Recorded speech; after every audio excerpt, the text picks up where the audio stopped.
All right, ladies and gentlemen, welcome to another episode of the Irrational Confidence Podcast. We're talking college football, and it's week number 6. It's a big weekend. We have one of the biggest rivalries in all of sports happening this weekend, deep in the heart of Texas. But the man who's going to deep in the heart of Nevada, yes, he's just a devil with love to spare, ladies. My co-host, Fresh. Fresh, how you doing? Viva Las Vegas! It's Vegas week, boys and girls. It is time. I can't wait to get out there. But I'm excited for this slate of games. It's gonna be a great weekend. Just loaded up. But that Red River Shootout. It's the first time they've been ranked. Both teams ranked since 2011. I got a feeling we got a lot of fireworks ahead of us. Are you sure on that one, Fresh? Because I've been looking at a variety of different things. The history of the two. Both have been ranked since 2011. Wow. That's wild. I really can't understand that one, because I was looking at all sorts of different things with it and saying, like, hey, I get some interesting stuff on that one. So we'll wait to that one to the very, very end, though. I'm excited. I'm excited to talk about them. Now, they're both ranked in 21. No, they weren't. Oklahoma was terrible. Oklahoma was ranked number 6 at the time. 21, not 20. No, 21. Not 22. I don't believe you're correct. Yeah, the overtime. All right. Well, we'll go back and check on that one. But let's get to the games that we're going to actually get rolling through with this one. Let's go all the way. Ooh, it's going to be cold up there. Maybe not so much right off the time of kickoff, but let's go all the way to the state of Minnesota going on right now here, Fresh. Minnesota is hosting the Wolverines from Ann Arbor. Right now, at time of record, the Wolverines are a 20.5 point favorite. Over-under is set at 47.5 points right now. This is the Saturday night game on NBC. The Wolverines 5-0 on the season, coming off a big win against Nebraska. The Golden Gophers, we'll see what they got going on here. Fresh, how you got this one looking? Where are you looking into this matchup here? I mean, I really didn't really. The only reason we're looking at this matchup is because of Michigan. They're going to get the break speed off of them. It's going to be terrible. Wolverines are allowing 6 points a game, which is tops in the country, allowing 245.8 total yards a game, which is 4th in the nation. 7 points is the most points they've allowed in a single game so far this season. If the Gophers even get 10 points in this ball game, it's a miracle. And their offense, as we saw what they did versus North Carolina, and struggled to put away Northwestern, I don't have much faith in this offense from Minnesota to actually do anything.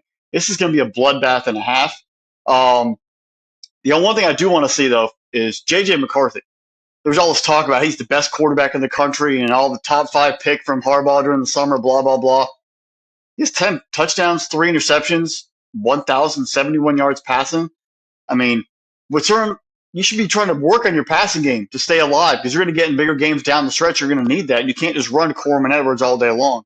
I really want to see how you take advantage of this opportunity to expand this passing game, because there's not much there. And we kind of saw in TCU, if you go back to that ballgame, they were kind of frazzled, and they didn't really know what to do. Late in the ballgame it wasn't in their comfort zone of running the football and playing with a lead. They have to play from behind. It puts them in a tight spot. Now's the chance to use that opportunity to expand on your passing game, to develop your passing game, and to get more comfortable in the situations. From the passing perspective, Roman Wilson, 19 receptions, 8 touchdowns. That's fantastic, but you've only thrown for 11 as a team. You have one guy catching all your passes. Who are you going to go to if he gets shut down or gets to a lockdown corner? Where are you going to expand this offense out, Jim Harbaugh and staff? This is what you need to be working on, building out your offensive philosophy, building out your team. You can't be so old school. It's not the 90s anymore, not the 80s. You've got to branch out a little bit and be a little more consistent, because you've been to the playoff twice. That's congratulations, great. And you've gotten handed to you both times because you don't have an offense that's dynamic and it's very easy to handle. You can get all prepared for your one game a year versus Ohio State. That's all big and great. But how are you going to become a team that actually compete nationally? That's where I want to see you develop your offense here today. Take advantage of this football game, because Minnesota, they don't have much talent in the back end. They don't have much talent offensively. You got opportunities to work on it and take advantage of a lesser opponent in the league. PJ Fleck, you don't need to just row the boat this Saturday. You need to put a couple Mercury engines on the back of it and drive around because the shtick is kind of run a little stale. I think you had it, Muhammad Ibrahim back in the day. You had your quarterback Tanner Morgan. You wasted an opportunity. You had probably your best team ever in Minnesota, and you still couldn't make it to Indianapolis. Here you are again, trying to wait in mediocrity. You're a good team, but you're never going to be that great team. You've got to change as well. You've got to be a little more aggressive. You've got to get outside your comfort zone and push this program to a different height. And this is your chance. Can you get your team to rally and pull off an upset? We've seen you chances before on a night game where you had Ohio State on the bricks for 3 quarters and then they kind of pulled away. Can you actually get the team to rally against all odds and lock it down and take out Michigan? It's going to be a tall task. It's not going to be easy. But can you get the team to actually play a perfect football game? Because that loss to Northwestern overtime was terrible. You went down. You thought you had a big game versus North Carolina. Your offense didn't show up. Your defense didn't show up. It's sort of wear off. And are you just going to become another coach there and living off of no laurels? It's not like you're living off of a Big Ten West title. You're living off of nothing right now. You're living off of your Western Michigan year, 5-7 years ago. This is a big point right now where you've got to find a way to get some of these W's and turn the tide of your program and turn the tide of your legacy at Minnesota. We've given you praise for being a good coach, but when are you can actually be that great coach? And this might be a chance at least to show you're competitive in this football game.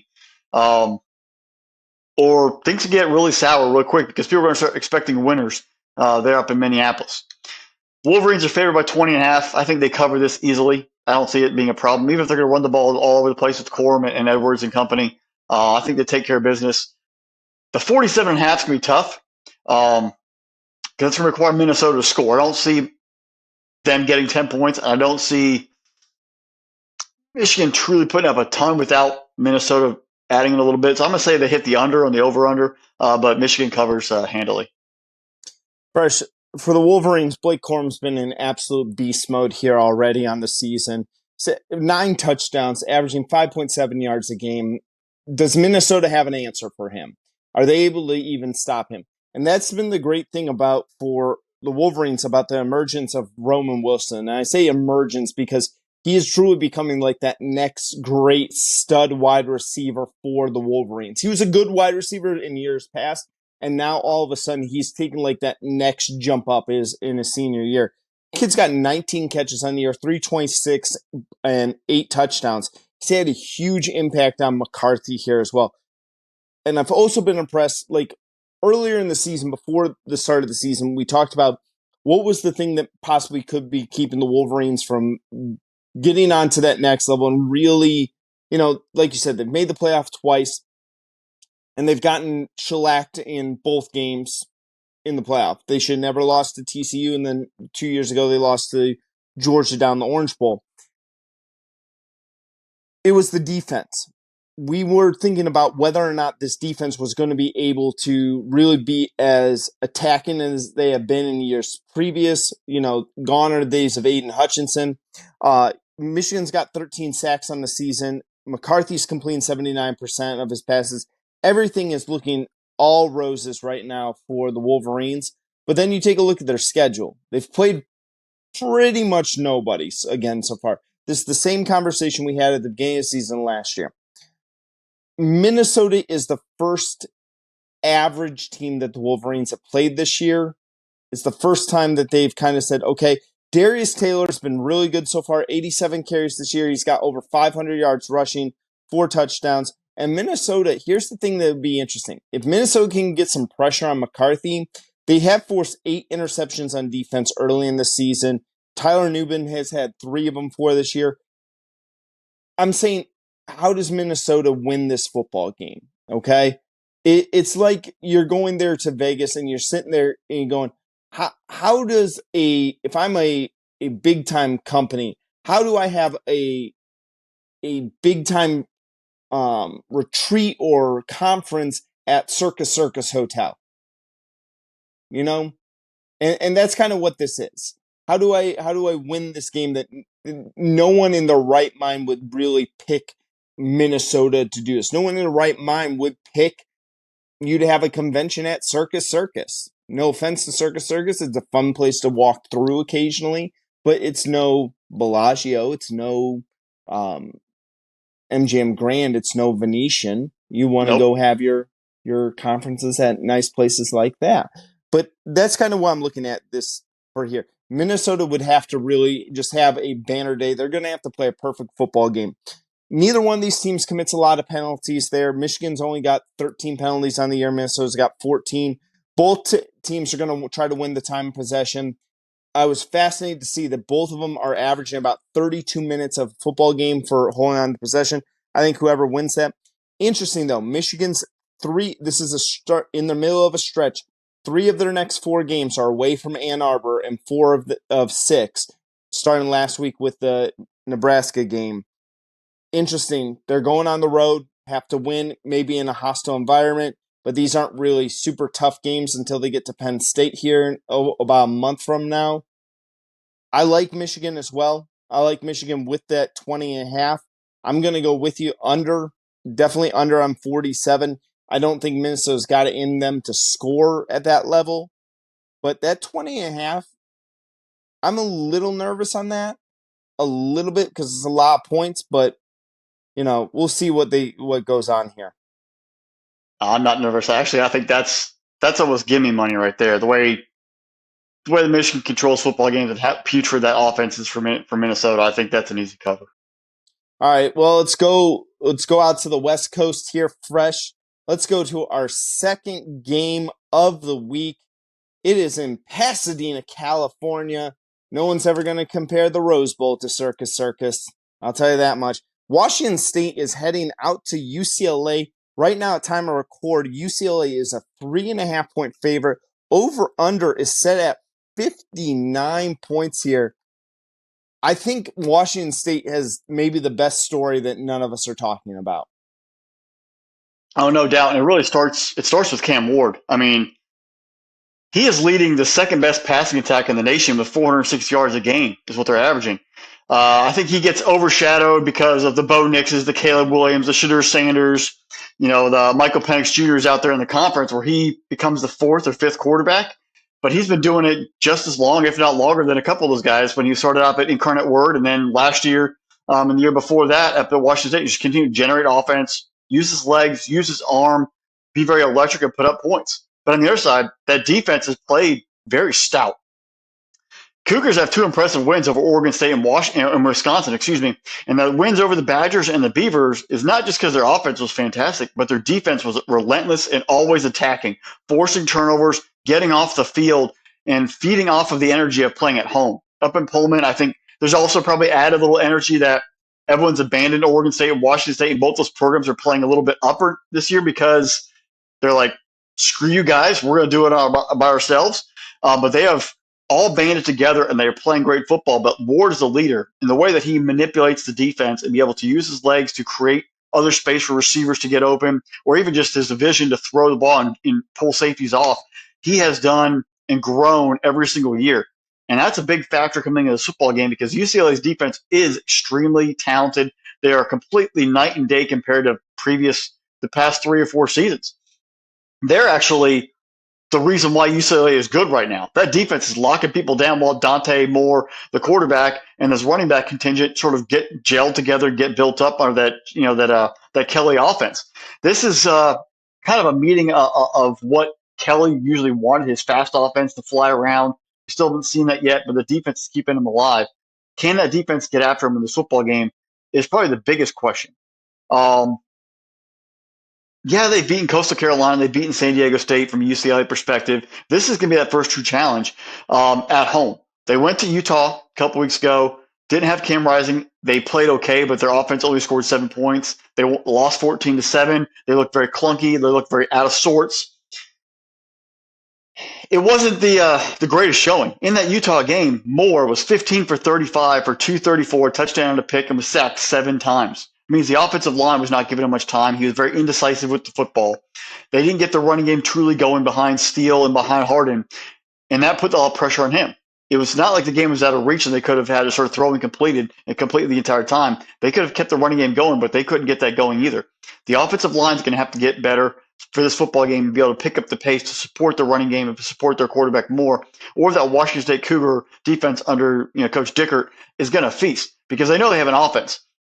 If they're down 10-0, they're not going to worry because they have the players to get back in the football game. But if your offense can't score and that defense is shutting you down, it's just going to continue to be an avalanche from the Cougars' perspective to pour it on.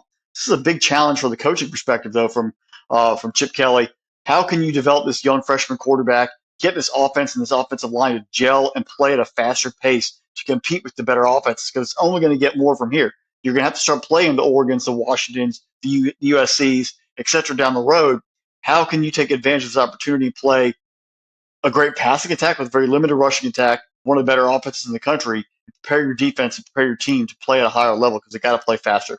The Utah game was great. They played more on their level of starting out, but now you've taken me to the next round.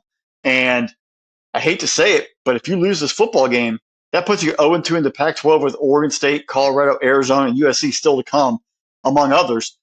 This could put you 0-2 in the league, and really, you could be 6 losses easily of those 4 teams I named.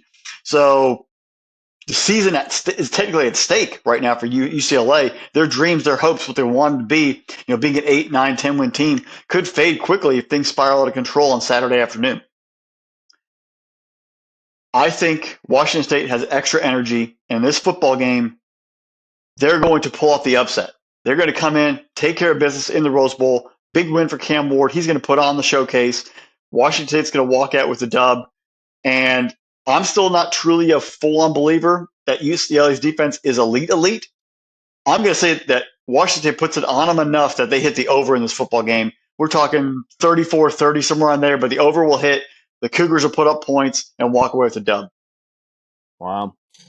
Fresh, the first line in my notes here is what a story Washington State is. Like, this is an amazing story here.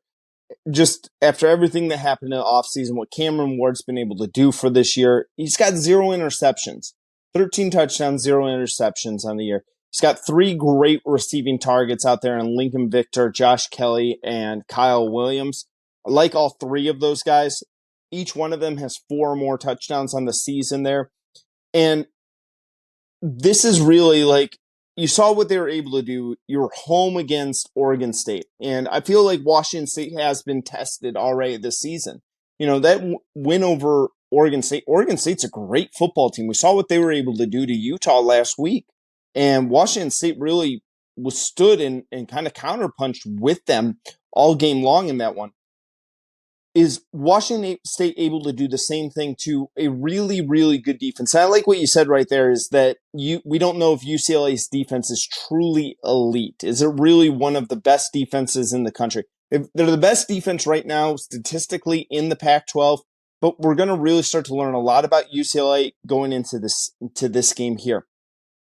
If Washington State's able to put up some points, that over may come in because Washington State's going to give up some points on their end of the year. And that really comes back to like the point for UCLA. Dante Moore, how does he bounce back from Utah? He was only completing 42% of his passes in that game. It's the first game that they really didn't like click or gel or vibe. But the weird thing is, while going into Utah, statistically, they were better than the Utah offense. Statistically.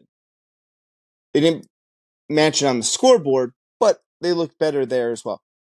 In my mind, UCLA is kind of relying on that running attack. I feel like John Michaels, I'm going to mess this way. Sturdivant. Thank you, Fresh. Ugh, I'm screwing that one already. They need a big play out of him. Like, you look at what he did last year at Cal. He was able to make these big play after big play as well. But he hasn't really done that. I'm looking for that big marquee highlight reel play in the game, especially against like someone like Washington State there. UCLA has a lot of work to do. They have a lot of work to do. They're 3 of 17 on third down against Utah, but that defense did get 4 sacks. And that's where I was kind of like, okay, there are some really concerning things on the offensive side of the football, but the defense looked really, really good. You got Kane Medrano and Latu, both big-time defenders on that defense there. I don't know, man, here, Fresh. I really don't. I think this one's going to be close. I like Washington State and taking the points as well. Give me the plus 3.5 there. But I'm actually going to say the under is going to come in. 59 is a little bit high for me on that point as well. I think that UCLA would be able to keep the defense down. If this does turn into a shootout, I'm actually going to take UCLA. So if I was doing this, I would parlay these two. I would go if I'm going UCLA, I'm taking the over. If I'm going Washington State, I'm going to take the under.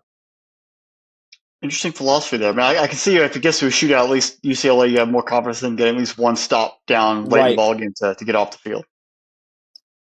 Absolutely. And that's kind of my whole thinking with that one. I really like this game. I can't wait to watch this. I'm glad this is a 3:00 kickoff and not like a really like crazy early morning. But I mean, I guess it's a noon kickoff over there on the West Coast. So, all right, Fresh, let's go to the fan vote. This game won our poll. Make sure you guys are checking us out there on the X, formerly known as Twitter. We put out there every single week a fan vote, letting you decide what game is going to be added into our weekly previews. And the winner this week was LSU traveling to Missouri. At time of record, LSU is a 6.5 point favorite.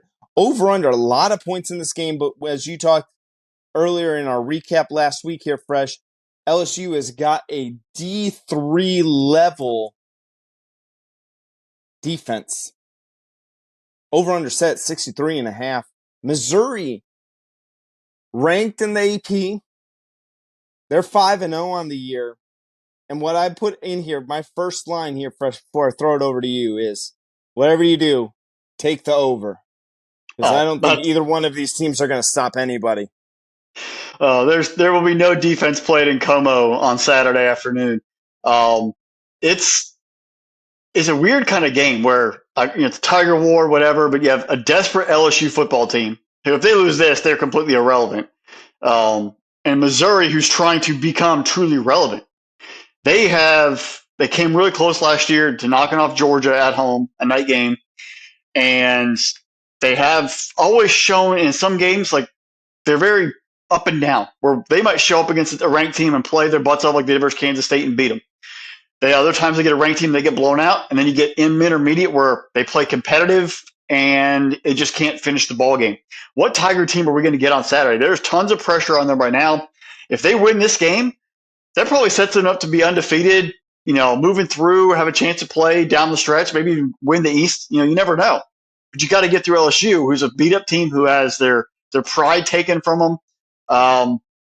It puts a battle of wills. And as Drinkowitz, does he truly all right, we beat up on bad teams, we beat up on average teams, but when I get the good team, can I finally get that signature win from a program? Because right now, Eli Drinkowitz doesn't have that right now in Missouri. He somehow gets tons of recruits because they have great NIL set up, but how can he put all those NIL players and those recruits into victories that actually matter? You have your quarterback, Brady Cook, played pretty well so far this season. Cody Schrader, the running back, has run for 463 and 3 touchdowns. And then their star player, Luther Burden III, 43 receptions, 644 yards, and 5 touchdowns, which, if you're trying to keep track, folks, that's the number one receiver in receptions and number one receiver in yards in the country right now. Number one receiver in receiving yards in the country, Luther Burden III. Number 2 is on the other sideline in Malik Neighbors. So the 2 best receivers in terms of yards receiving are facing off against each other. Expect fireworks all across the field. And you know what? I actually feel really bad if you're a defensive back.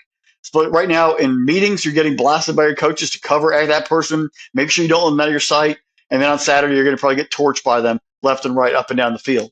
Jaden Daniels has had a great year for LSU, put up tons of stats, 1,700 yards passing, 16 touchdown passes, 2 picks, run for 292 and 3 touchdowns. His career high for single season touchdown passes is 17. He's done it his freshman year. He did it last year. So he throws one more. He ties it. He throws 2. He sets a single season passing record for himself for touchdown passes in a year. And this is the 6th game for the Tigers. So he's already on a whole new level of his ability to grasp the offense and put up that potential we're waiting to see. The problem is the LSU defense, which usually they're known for, is way, way behind and preventing them from actually being somewhat of a successful football team. I want to see what he does in this road environment. He got kind of razzled in the second half versus Florida State in the quote-unquote neutral site there in Orlando where they opened the game. Didn't look too comfortable at times against Ole Miss. They somehow got a stop in the football game. They couldn't pull it out, win there. How does he handle the crazies in Como, and how does he handle that Missouri defense, which is a little more physical than Ole Miss usually has, and use that to maybe overcome those sort of shortcomings and put this team on his back and go get a win? If the defense isn't going to step up and shut anybody down, at some point you got to go all Patrick Mahomes and just start scoring touchdowns. You got to start just lighting people up. It's LSU's offense is averaging 551 yards total offense a game. That's fourth best in the nation. And if you want to keep track in comparison, that's 100 more yards of total offense a game than Missouri. So Missouri's offense is good. LSU is lighting people up. Take the over, take the over, take the over. And if there's any kind of, any other bets around both receivers, combined receiving yards or touchdowns or whatever, I would say light them up, play them, hammer those home as well, because these two receivers are going to have a chance to showcase. And both quarterbacks are going to put up points. Both receivers are going to say, you did that, I'm going to do this. So burden, neighbors, back and forth, going to try to compete with each other. Who can put up the better numbers? Who can have the better catch? The little ego is going to kick in. And NFL draft season comes around. Keep an eye on both these guys, because in the next couple of years, you're going to hear their names a lot more often. We were talking about how bad LSU's defense is. They're allowing 429 yards a game and have given up at least 31 points in 3 games so far this season. That's unheard of in LSU standards. Is there some sort of a pride moment from those guys? So they sort of, they've heard enough of it. They actually show up and play. I'm not too sold on it, but you can't count out that ego part of hearing how horrible you are for day after day after day and just decide, you know what, forget it. I'm going to show up and get it done. Missouri's defense, a little better, allowing 317 a game, 74.8 rushing yards a game, but they've only done it against Vandy, South Dakota State, Middle Tennessee State, and Memphis were 4 of those 5 opponents. So, take that for what you will. Sometimes stats can be a little misleading based on who you played. I think they're going to get shredded. I think they're going to have problems too, and it's going to be whoever has the ball last, whichever quarterback can be trusted, whoever doesn't turn the ball over, will become victorious in the end. As much as I want to take Missouri, and I want to, we could potentially have an undefeated Kentucky, undefeated Missouri meeting next week in Como, which that would be game day in my opinion. I think LSU's offense is a little too much and too explosive in this football game.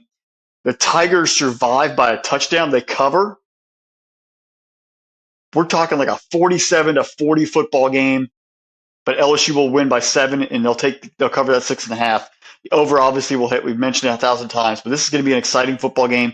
Stay glued, and I believe it's a noon kickoff. So between this and Red River rivalry, you're going to be using that channel changer a little bit, or having one up on one of your devices. Use the 4 on YouTube, but you're going to watch this ball game and be tuned in the entire time.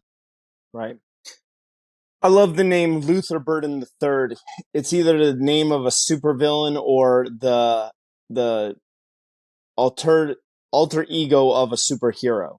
Like, it's one way or another here. I love this kid's name. I don't know why, but when I was like, that's an awesome name.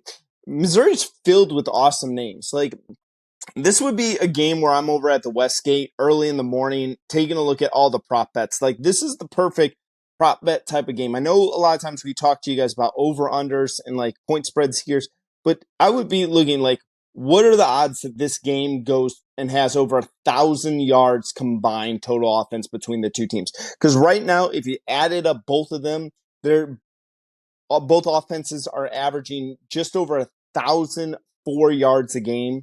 It'd be very, very impressive here. With me, Fresh, I'm asking 2 questions about LSU and this defense. Yeah, Jane Daniels, been fantastic there. Logan Diggs, awesome that LSU's kind of picked up that primary running back again. But what's been up with Mason Smith? Like, he started off the year, a lot of hype coming in with Mason Smith. He was real hyped up last year. He had the kind of foolishness that was going on at the beginning of the year this season. And he has really not been like as advertised there. And then you take a look at Harold Perkins Jr. He was the second team All-American for us, I believe. Maybe a first team, but I think he was second team if I remember fresh. He's been good. He just hasn't been like a stud linebacker that we expected him to be. I don't know. I started going more and more as you dove in, as I was working on my research for this game here, Fresh. And after we had recorded our post week 5 thing, I started really looking at this defense. The The secondary of LSU is an absolute joke. Burden's going to maybe go for another 100-yard game. He's got 4 on the season. The only game he hasn't had 100 yards, and he went for 96 in that game. And as I was thinking about this, as we were talking about, back and forth, but when Missouri's got a guy by the name of Johnny Walker Jr. on there, and he's a defensive lineman, he's got 15 tackles, 3 sacks on the year. I'm a man who enjoys a nice fine scotch, and the minute I saw Johnny Walker Jr., I was like, you know what? It's a sign. That's who I'm picking. I'm picking Missouri to win this game. Give me Missouri in the 6.5 right there. And again, guys, hammer the over on this one. As much as Fresh said, other one like the Wolverines game being easy money, this Missouri game for the over/under, I feel like that would be easy money. But maybe Vegas knows something that we don't on this one. Missouri wins this year. They got 2 big wins too. I was looking at like LSU. LSU's lost. Their 2 losses are to Florida State and to Ole Miss. Missouri has beaten a 4-1 Memphis team. They're the only loss on that is that one loss was to Missouri, and they beat K-State. K-State's 3-1 on the year as well. So Missouri does have some big wins already. This is a respectable football program. I'm impressed with what they've been doing this year. I like the Missouri Tigers in this one. Just keep walking, Seth. Just keep walking. Yeah, so I walked quite a bit for a little bit of Blue Label there. So, I mean, I'll tell you right now, though, just think about this, folks. If Kentucky beats Georgia and Missouri beats LSU, game day, it's going to probably be in Notre Dame for Notre Dame USC, but it should be in Como for 2 undefeated teams in Kentucky and Missouri who are looking to maybe get the playoff spot or control, and they're the only undefeated teams in the SEC, by the way. So there's a lot hanging to bounce. It's just pretty intriguing. Right. All right, Fresh, let's go to another noon kickoff game. You talked about all of the great stuff that is going on at noon right now here for Saturday. The upstart Maryland Terrapins. Maryland is 5-0 on the year, and they're going to travel to Columbus to face the Ohio State Buckeyes. Ohio State's had a week off, coming off of that huge win versus Notre Dame. Ryan Day calling out Lou Holtz because he did some What a lot of people don't know is that Ryan Day did a lot of favors for the Holtz family and Trey Holtz's coaching career, which is one of the reasons why he took why did Ryan Day take it so personally? Yeah, I helped out your grandson, you jerk, and now you want to take shots at me? Hey, thanks for that. I'll remember that next time. Maryland's a dangerous team, Fresh. Maryland's been on the rise. Great offense over there in the Baltimore area. You take a look at this. They're dangerous because they don't have that signature upset. We take a look at any rising team, any team that is on their way up, and especially in the Big Ten East where it just seems like you got to break through that glass ceiling that is Michigan, Ohio State, and Penn State. They need an upset. This is the one where if they upset Ohio State, all of a sudden Maryland is going to be taken very, very seriously. I'll turn it over to you, Fresh. What you got for me? I mean, first off, if Maryland was in the Big Ten West, they're shooing for the Big Ten title game. That's how good this football team is, folks. But you are the 4th best team in the Big Ten East, where the three of the top 10 to top 9 programs in the country all reside. And at one point, you mentioned it, you've got to at least beat one of them to get to that next level, to get to the next step. Mike Locksley's been at Maryland now for a while, and he has actually built this thing from the ground up. Core program, guys who want to be there, want to play hard, but does not have that one win to set them to that next level, to really get the recruits to truly all grasp it and say, you know what, we actually have a chance of winning. Because it's only going to get tougher once all the teams from the Pac-12 become in the Big Ten next year.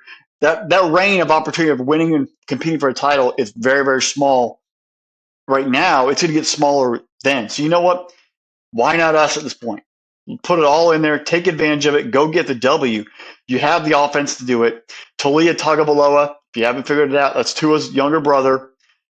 He has had an amazing couple seasons there, and this year is even better than what he's done before. He is making great reads. He's hitting the receivers in stride, getting out of the pocket, being able to manipulate on the run. Can he have an upset-minded game in him? They almost got him last year. It was 33-30 with what, 9 minutes to go in the ball game there in College Park, and then a couple things happened where Ohio State was able to survive. This team has shown they can compete at a high level, and just you got to get over that hump now. So what does Mike Locksley, what does Talia have? What does this offense? What does this defense? What does the entire Terrapin program have that they can put together to take out one of these teams? Whether it's Ohio State this week on the road in the shoe, maybe get Michigan, maybe get Penn State, but you've got to get one of them this year to really supplant yourself going forward and showing this program is a viable option for the future of the school and really a football program. They've really got it completely turned around. Terps are 5-0, 2-0 in the Big Ten, but here you go. The next 3 of the next 6 are against the bigs. So you've got to find one. You've got to figure it out. You're going to probably go to a bowl game. I don't see this team not winning today and then not winning the rest of the year. You have 5 wins. You get one more. You're in a bowl. It's great. But can you get that 9-win, that 10-win season, taking out one of the big teams? Where does this team get it? Do you take a sleepy Ohio State team coming off a bye week who just, hey, you know what, we beat Notre Dame. It's Maryland, whatever. We'll survive. We got Penn State coming in a couple weeks. We got Wisconsin a couple weeks after that. Maybe you catch them when they're not paying attention to you. You've got to take advantage of every opportunity, every drive, manipulate it, possess the football, keep that offense for Ohio State on the sideline. These are what you have to handle. Maybe don't always try to outscore them, but change the game. Take the air out of it a little bit. Look what Indiana did in the opener. Yes, Ohio State was trying to get their feet wet under McCord, but Indiana took the air out of the ball game for the first 3 quarters and really made it very sloppy and ugly and limited possessions. If you can limit possessions here, work it down. You have the better, a much more experienced quarterback compared to McCord. Maybe late in the football game, he makes a throw to win you the football game. Change the narrative on Ohio State. Don't try to play at their pace. Make them play at yours, and that may be how you get the upset. Now, upsets, you're also going to have to force turnovers. You're going to have to get a couple lucky breaks, but offense, you're going to have to make sure it travels and puts up points in key situations. Touchdowns, not field goals at all opportunities. Defensively, though, Maryland has been a little better this year from the outside looking in. They have allowed 20 or less points in every single game this season, and the 20 that they did allow was to Charlotte. Yes, folks, the same Charlotte team that lost to Florida 22-7. So take that for what you will. It's not exactly the greatest offense. That shows you how bad Florida is when they'll, or Maryland's defense might have issues too, or they give up 20 to that same team. So what Turtle team shows up? Are they maybe looking ahead? Are they all fired up? Are they all locked in? Do they play too emotional, too many penalties? That's where I want to see how this team comes out in that first half, that first drive.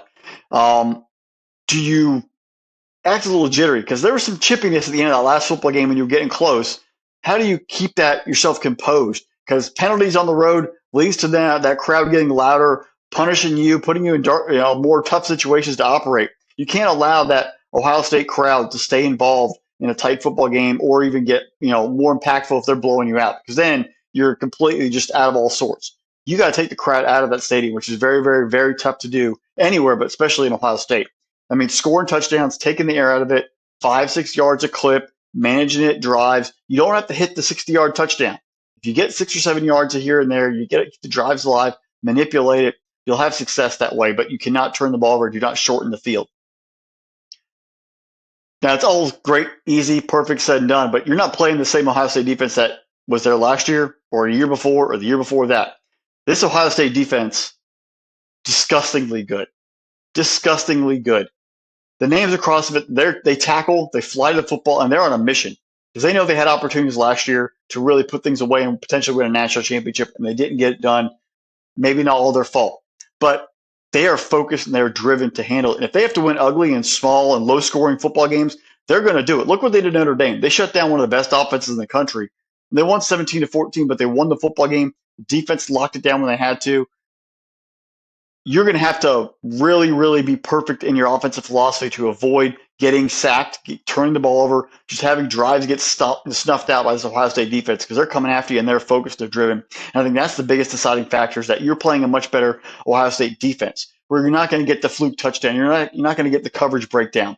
And that's where it's going to really kill you in the end, where you're going to get frustrated. You're going to try, like, man, I want that 3-yard route. It's not there. I want that 10-yard route. It's not there. And you're going to try to make something happen, being too big of yourself, and you're going to throw it right into coverage, and Ohio State's going to get the pick. They're probably going to take it to the house, and you're going to be in a real serious hurting piece of trouble. You've got to be patient with this team, because this defense is so much better. They're going to drive you insane with giving you very, very little room to operate.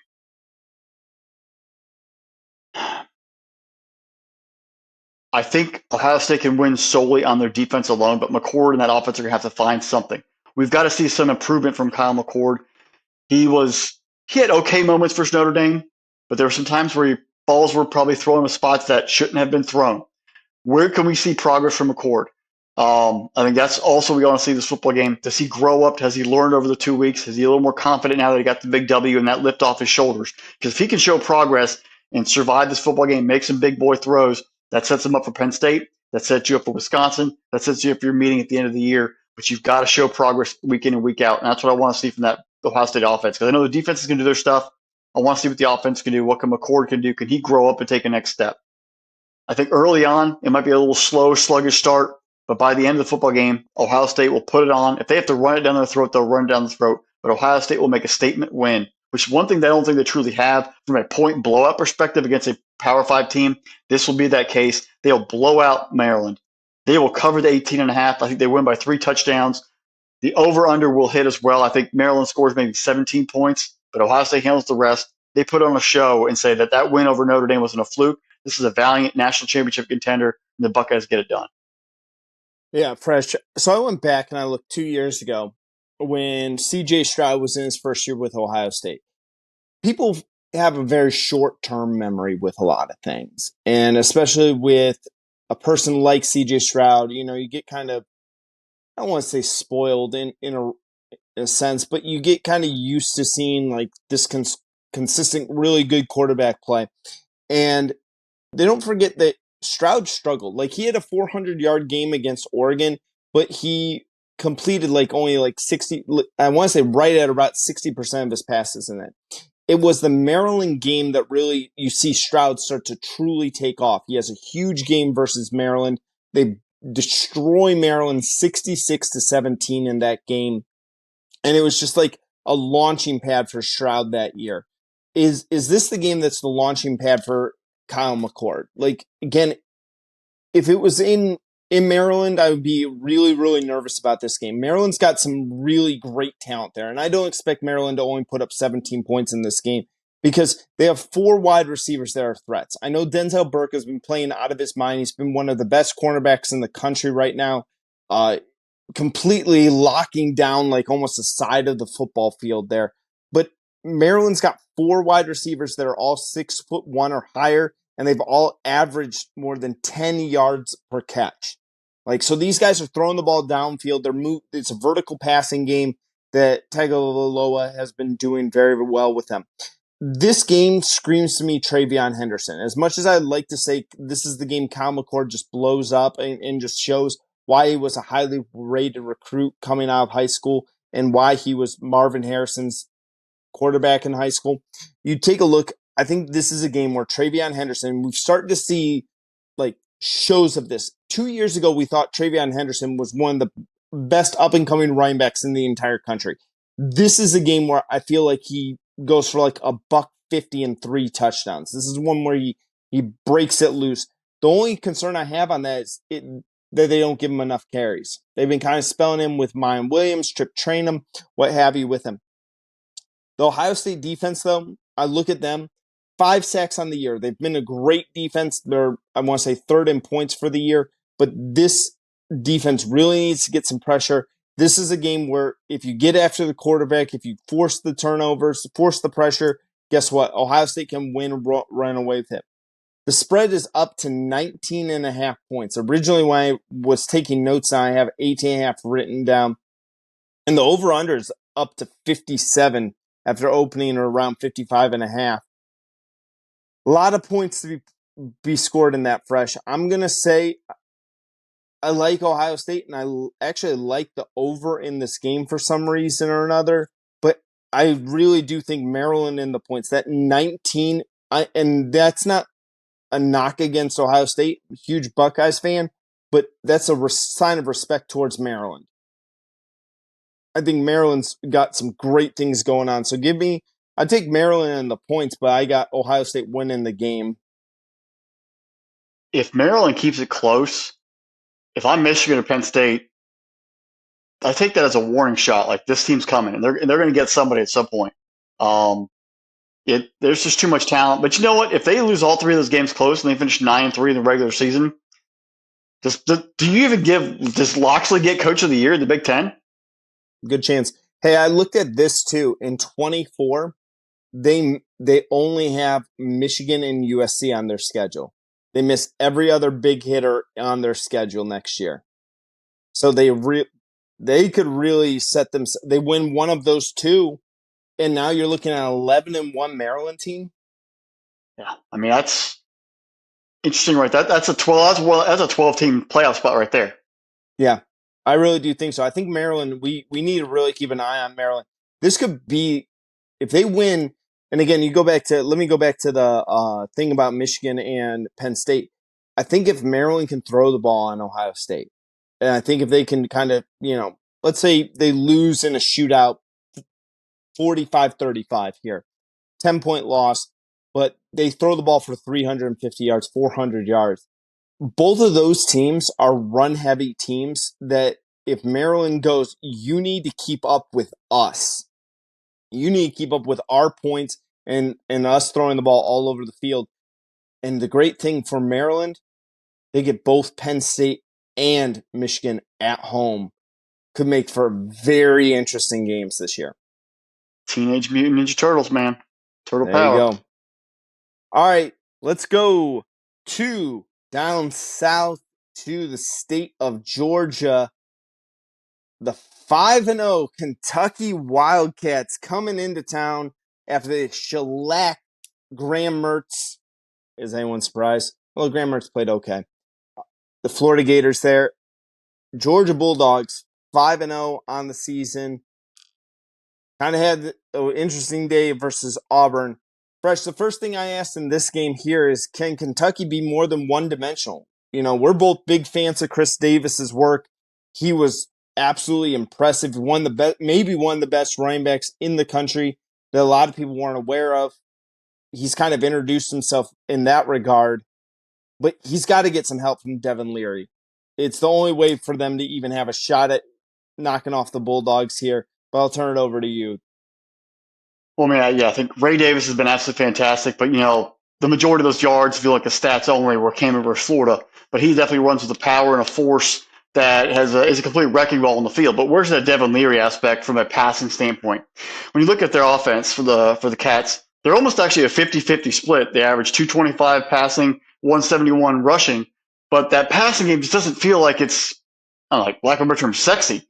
It's like, it's ho-hum. It's not, I'm going to come out there, put up 350 where you're going to have to guard me up top, put 10 guys 10, 12 yards off the line, and you're going to have to cover sideline to sideline because it's play action, it's heavy run, I can go spread, I can do whatever I want. It doesn't have that feel to it.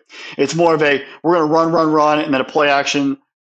We're going to dictate the passing game in our terms. Now, that's great if you're ahead, but if you're behind, where does that Devin Leary situation come into play? He has success. He did beat Clemson a couple of years ago. He was at NC State, but how does he add a little more flair to the passing game if the running game does get slowed down or they get in some situations? We haven't seen it happen so far this season, but you never know. You got to always be prepared and have those options available to you if you want to compete, for an SEC title or a national championship. You got to have a much more widespread offense. So where does Devin Leary fit into this offense game plan come Saturday? Do they run a little more play action? Do they try to catch Georgia looking into the backfield a little bit too much and maybe strike a couple big ones and then let the running game sort of carry it out from there? Because that offensive line in front of them, the big blue wall, is pretty fantastic and very physical. And also, you hit a couple of deep shots with the passing game because Georgia has started so slow the past, 5 games of the season. Do you get a couple quick hitters and then run the ball with the best running game that Georgia's going to see all season probably and take that downhill to kill the clock and milk it out and get a win on the road? It's funny where people think, well, Georgia's always been a slow starter. And this matchup between Kentucky and Georgia for the past 4 years has always been a very low-scoring, slobber knocker defense, 1980s, 1990s, ugly, football. It's not anything pretty. You're probably not going to see a ton of points. In 2019, it was 0-0 at the half. Georgia won. In 2019, it was 0-0 in the half. 2020, Dogs led 7-3. In 2021, Georgia was up 14-7 at the half. And then last year, Georgia was up 9-0 at the half.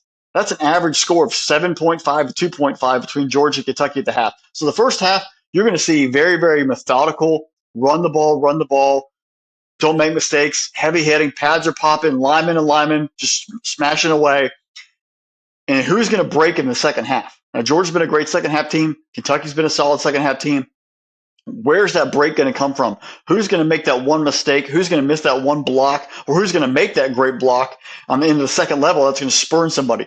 Who's going to jump out and play action? Is it going to be Ladd McConkey? Is it going to be Bowers? We talk about Robinson for Kentucky, Berrien for Kentucky. Which of those playmakers from that ancillary edge is going to be out there and make that one play to help their running games develop? It's going to be interesting to watch. Carson Beck is actually statistically and shown in the second half that he can actually throw the ball. I threw for almost 300 yards a ball game every single game, maybe 350 somewhere in there. So he's actually been very consistent, but we've lacked that wow play, I think. It's just been very ho-hum. At the end of the game, has a bunch of yards, has completion percentage, but you're still waiting for that 160-yarder on the play because we've seen a couple of these overthrown or underthrown. I think that's what everyone's waiting for. When is Carson Beck going to hit that one deep shot that's going to open people's eyes? The dinks and dunks, the managing the game, or the short completion of Bowers and letting him run 30 yards for a touchdown versus Auburn. Those are great. Those are athletes, but where's he going to show off that arm strength to make the one deep throw? Because we haven't really seen that yet to really back the defense off the line of scrimmage. Because Georgia's running game, which historically they're known for, hasn't been fantastic either. It's been a very statistically they're the same as they have been ever through 5 games last year, through 5 games this year. It's almost the same, but it lacks the wow, the power moment. And I think it comes later in the ball game, later in the second half, where we're not seeing it in the first half where they're putting people away and then running the ball down their throat in the second half. So how does this Georgia offense get started earlier to match the intensity that Kentucky's going to bring physically? Because if you put Kentucky behind by 2 touchdowns, that Ray Davis and that running attack may start getting shifted out of the priority, and they start to throw a little bit and putting in Leary's shoulders. If you let their running game stay around, that fourth quarter becomes very difficult. Your defense is already going to be tired. So how does Georgia manipulate the offense to attack early, maybe put the pressure on them to build a lead?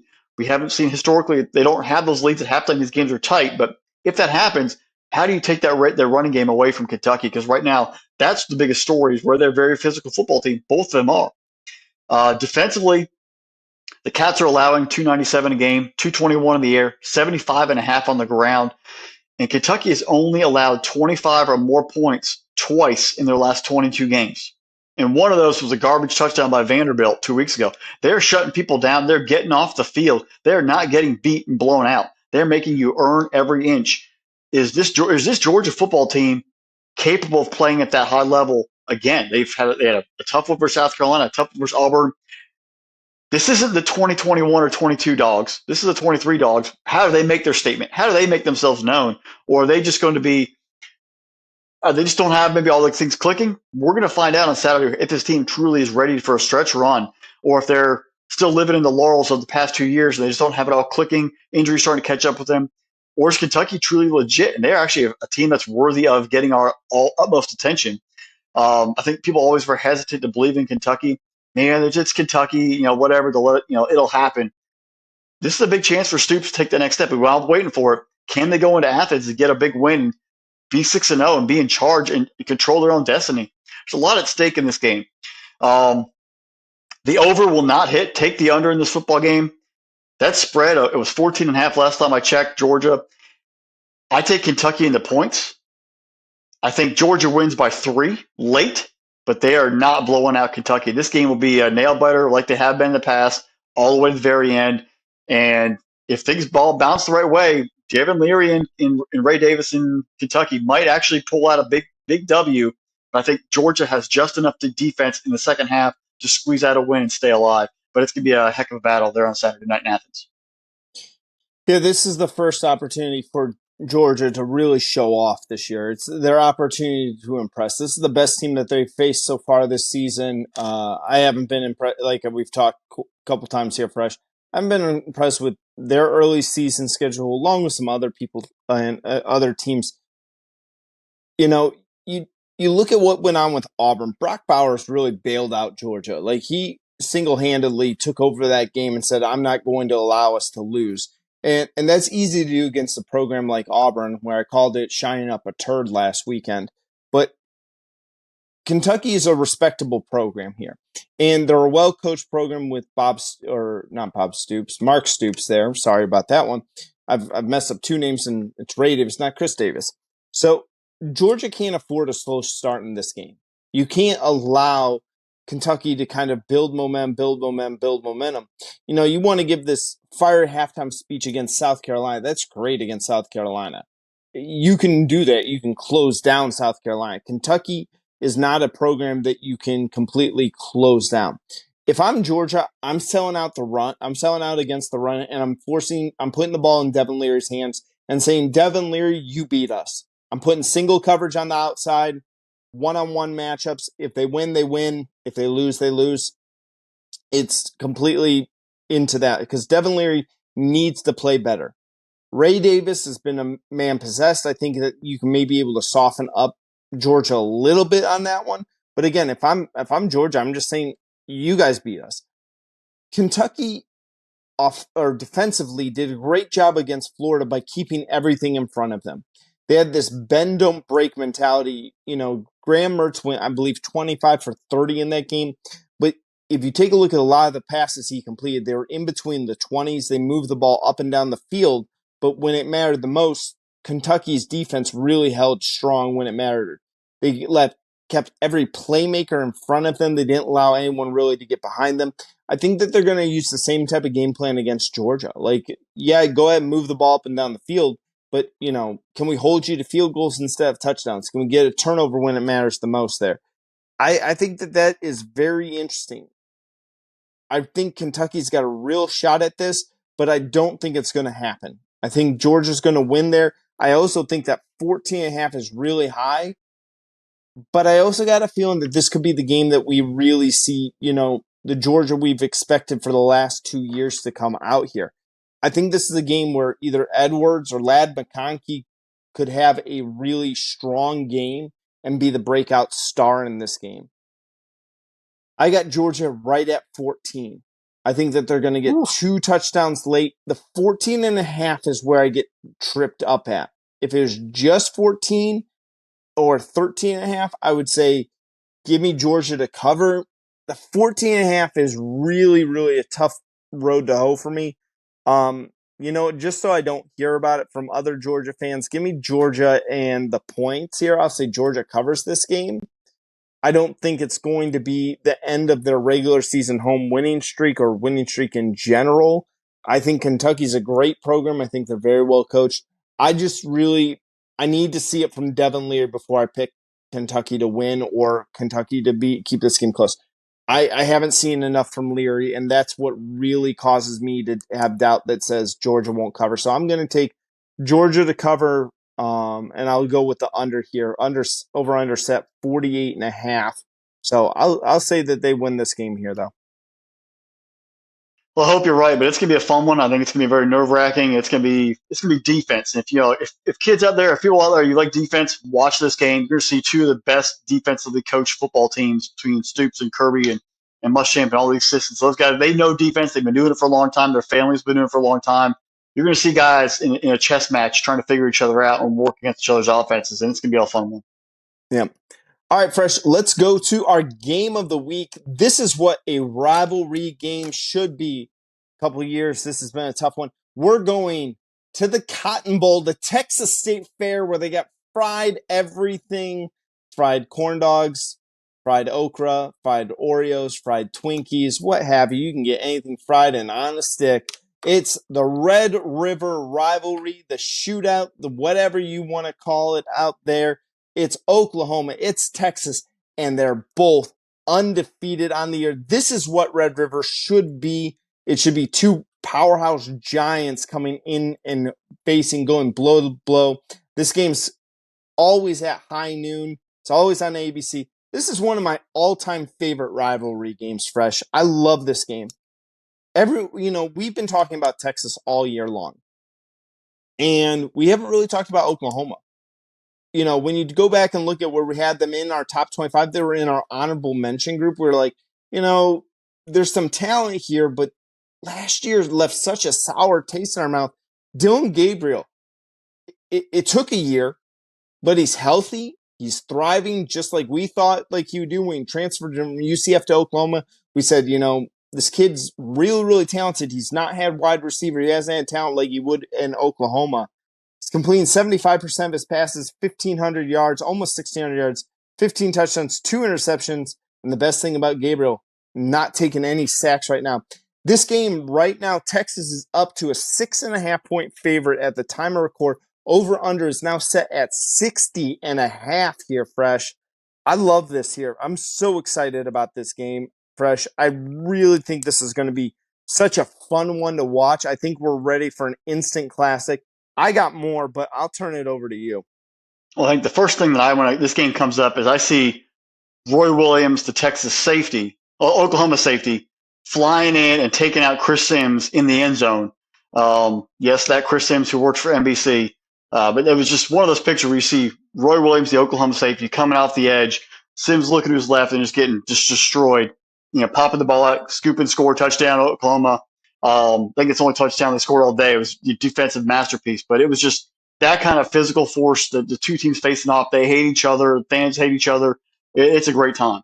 But when looking at this football game, how good is Oklahoma? Like, that's the one question I have. How good is Oklahoma? You smoked Arkansas State and Tulsa like they were brisket. But the SMU and the Cincinnati games leave me wanting some more.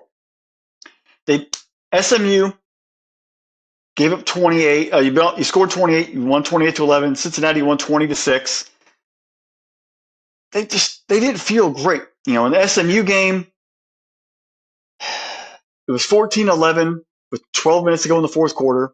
You were 7 for 15 on third down for Oklahoma, which is 46%. You had 9 penalties. Oklahoma and Cincinnati, it was 10-6 with 8 minutes to go in the third quarter. Oklahoma was 6 for 16 on third down. That's 37%.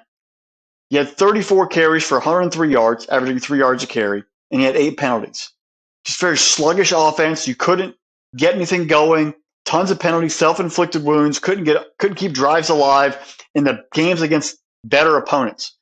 That's what worries me. Is you can put up all the stats you want Arkansas State, and believe me, that Butch Jones team is terrible.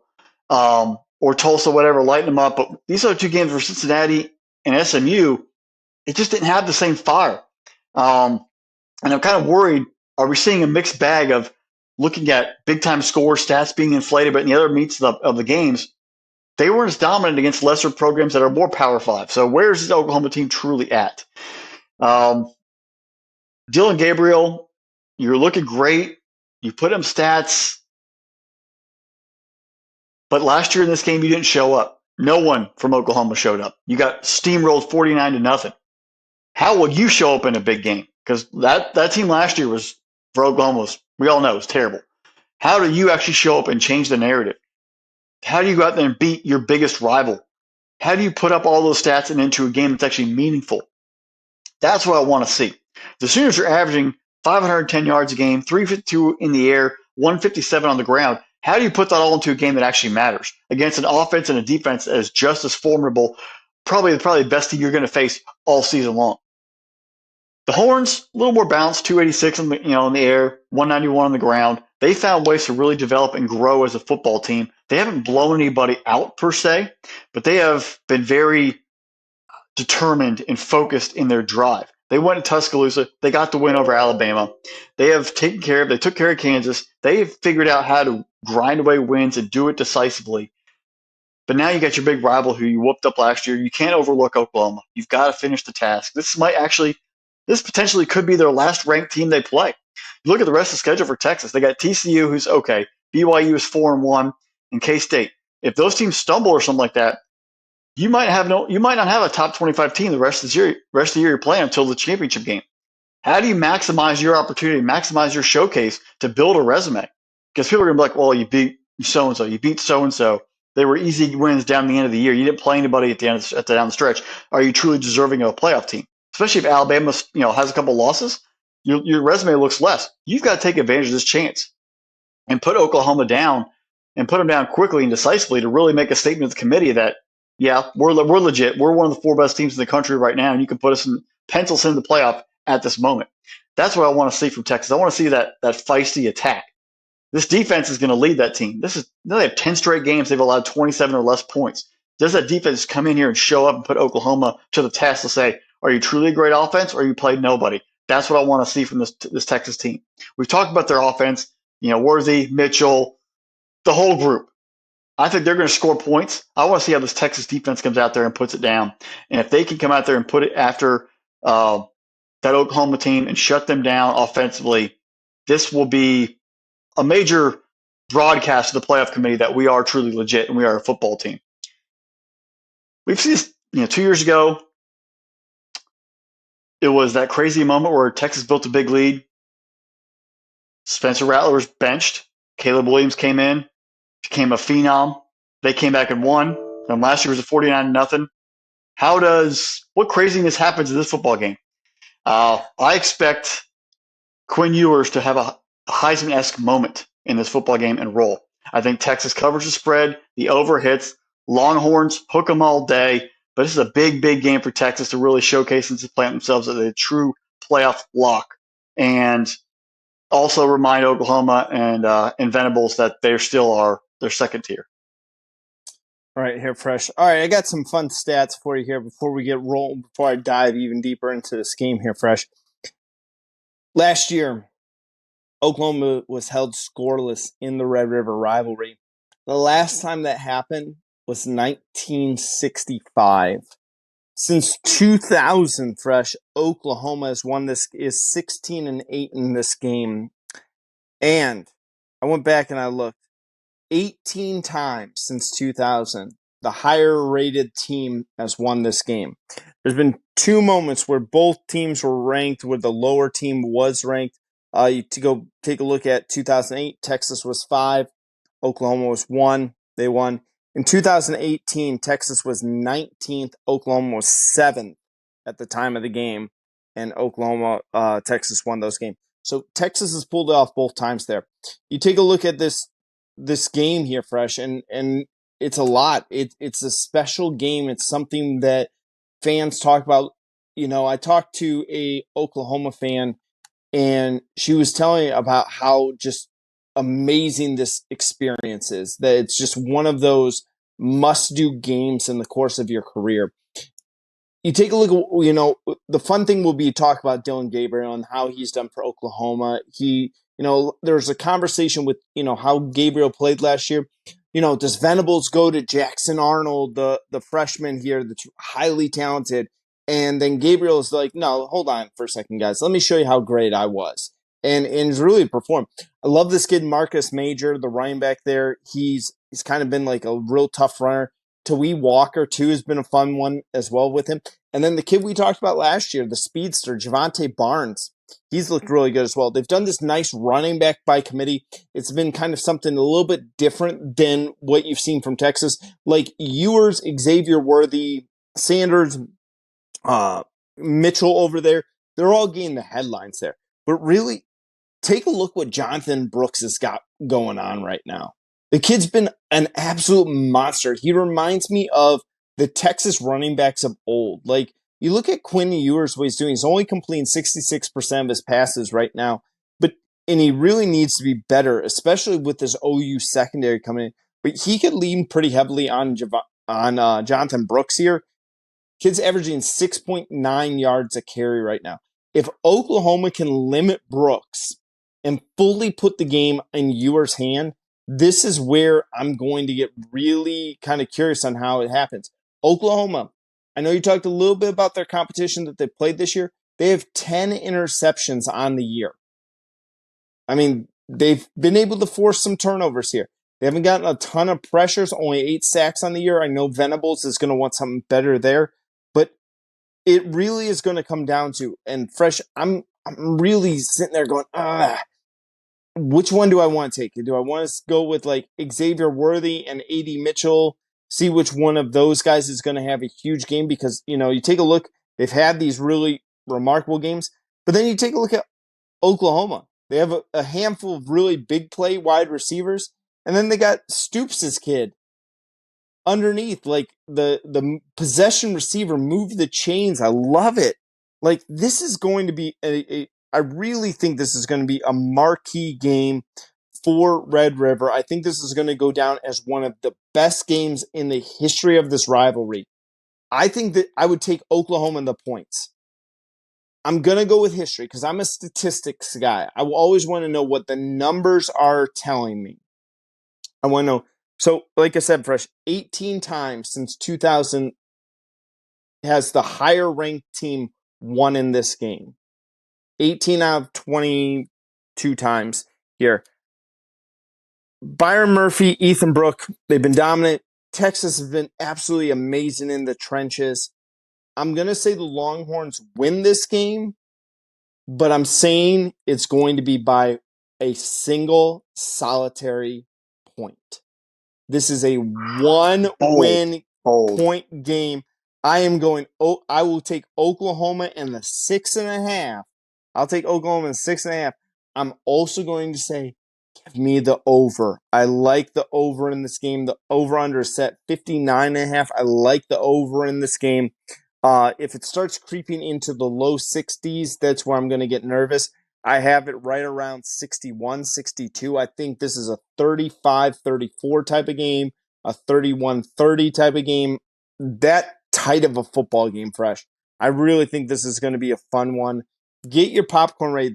The thing that this is a high noon kickoff. It's in the air. I love it. Love this is at Texas State Fair. It's amazing where we have 3 noon kickoffs that are all going to have the potential to be great, dukes and great shootouts across the board. Yeah, this is on my bucket list of games to go to here, Fresh. Like one of these days, I want to attend the Red River rivalry, and just get to see it, man. I really think this would be just such a fun one. You want to go to get the fried Twinkies and fried butter? Come on, let's be real. Fried butter, no. Fried Twinkies, I'd try. I actually think I'd rather have fried Oreos. Fried Oreos is definitely a win. Yeah. I mean, I've never had fried Oreo before. I wanted to try a fried Oreo. So there you go. All right, Fresh. Great slate of weekends. Hey, folks, before you head out here, hit that subscribe button and that notification bell. Get notified every single time we drop a new video. We got a bunch of them. We're going to keep going with this all season long. So make sure you lock in with us. Hey, we're almost there to 1,000 subscribers. Whoever knew that was even possible right there. That's amazing. So hit that subscribe button. Leave us the 5-star review. Leave us a comment. If you like what you hear, great. Leave us a comment. If you don't like what you hear, if you think that we're crazy, we're full of it, leave us those comments because those are great as well because we enjoy all the funny stuff that we get to read about people commenting on our videos. Special thanks to our producer, Drew. Without him, none of this is possible. Fresh, you and him, your guys are going to be out in Vegas. I'm going to be holding down the fort home here. Like I say all the time, you guys go live this fun and fancy-free lifestyle, and I stay home domesticated. Maybe one more year I'll be back in Vegas with you guys. One more year back in the game. But yeah, can't wait to be out there ready on the plains Thursday night and put some cash down on the games and let the action roll. Yeah. And if you folks, if you don't want to miss, I'll tell you, the thing I'm most jealous of for you, Fresh, is you're getting steak and eggs at Ellis Island. The best, folks, if you don't know, best restaurant for breakfast in all of Vegas, Ellis Island, steak and eggs. It's like $8.99. Steaks hit or miss, but still pretty good. And then you're getting to watch Red River rivalry. It sounds like the perfect Saturday to me, Fresh. Hey, up and kickoffs at 9 a.m. out there in Vegas on a Saturday and 10 a.m. on NFL Sundays. It makes it even better. Get some breakfast, get some beverages, and just roll from sun up to sundown all day long. It's a great time. Yeah, absolutely. Well, folks, it's been fun. Buckle up. We have a great weekend of games coming ahead your way. Get your bets in early and get your cheering in. And with that, bye, y'all.